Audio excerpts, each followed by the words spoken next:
Lamborghini and Ferrari. Just saying the names makes the hairs on your arms stand up. These are not just cars. They are legends.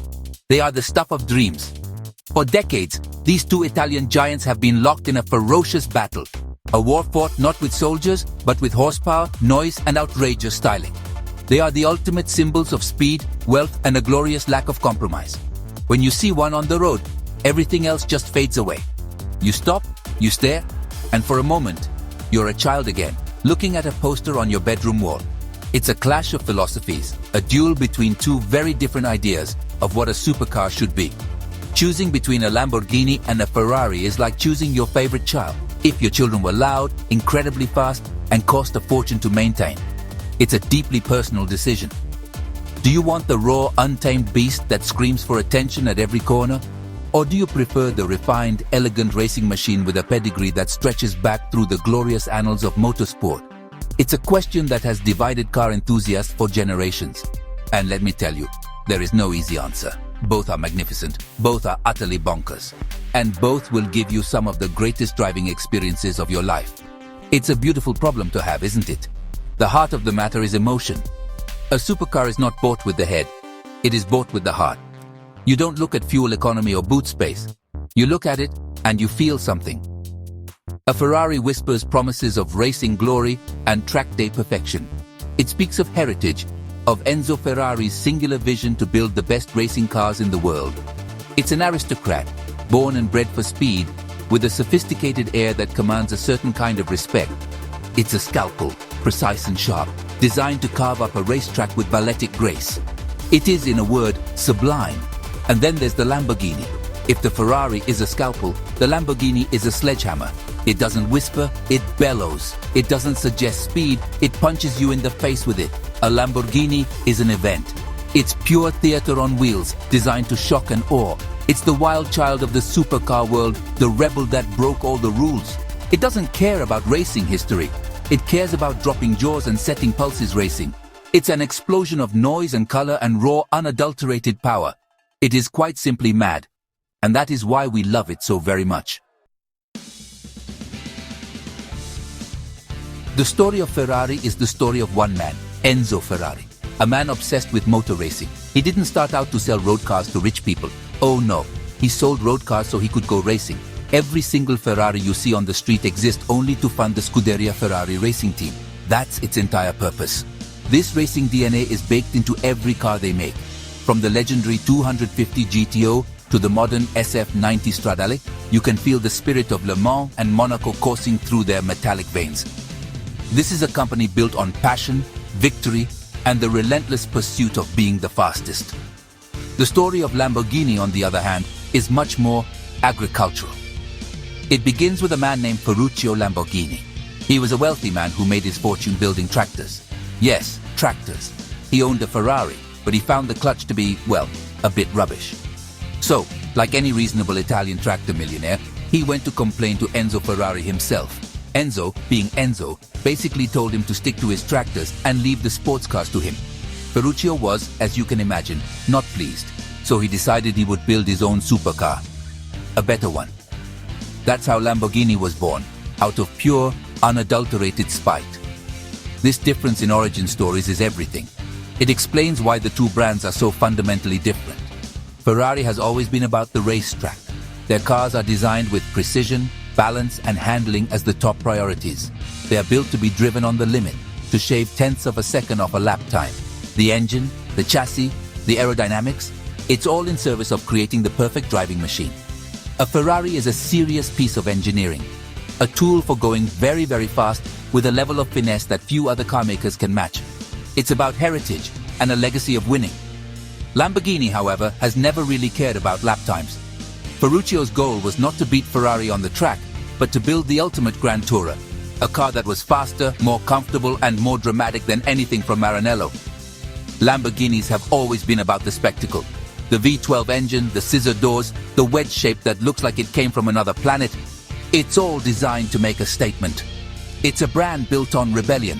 It doesn't have the racing pedigree of Ferrari, but it makes up for it with sheer, unapologetic audacity. It's the rock star to Ferrari's classical composer.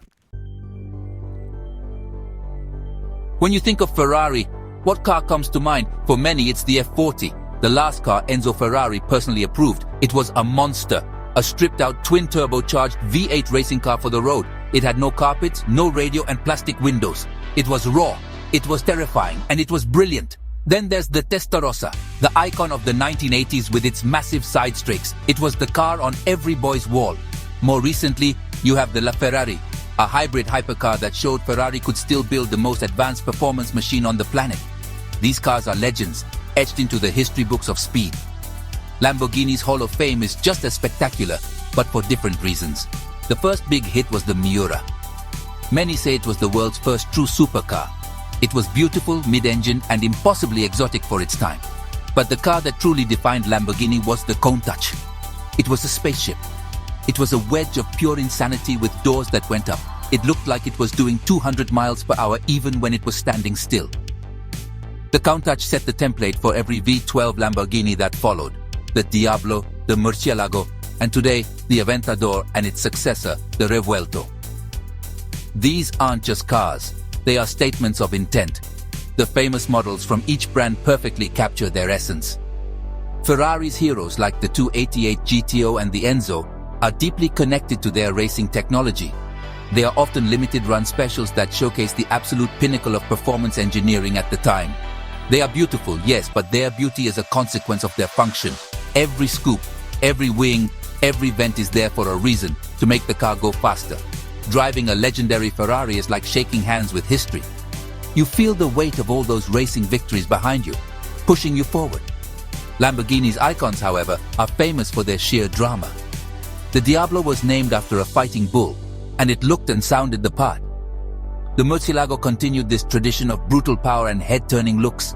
And the Aventador?